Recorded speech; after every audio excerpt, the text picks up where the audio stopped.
High, good morning friends, কেমন আছো? আমি তো ভালোই আছি। আমি অনেকদিন পরে আসলাম কারণ মেয়ের এক্সামের জন্য আমি আসতে পারছি না। তো তোমরা কেমন আছো? নিশ্চয়ই ভালো আছো, আমিও ভালো আছি।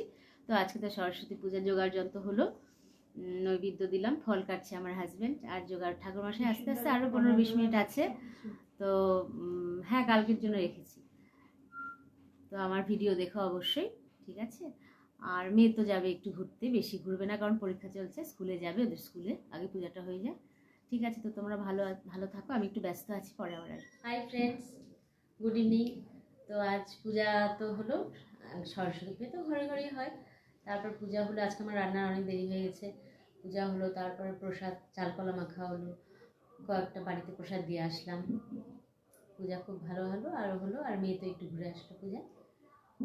আর আমি তো ঘরেই ছিলাম, তো রান্না সেরকম কিছু করিনি, পরে রান্না করলাম। আজকে তো ঘরে ঘরে সবারই খিচুড়ি তরকারি, এটাই খিচুড়ি হয়, লাবড়া হয়, এটা তো সবারই হয়।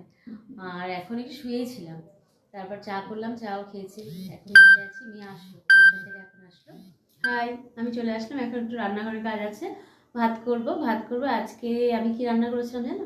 কিচ্ছু সেরকম করিনি, কারণ পূজা দিয়ে উঠে ঠাকুরমশাই দেরি করছে অনেক, বলেছে 11:30টায় আসবে, সেখানে 1:45 হয়ে গেছে।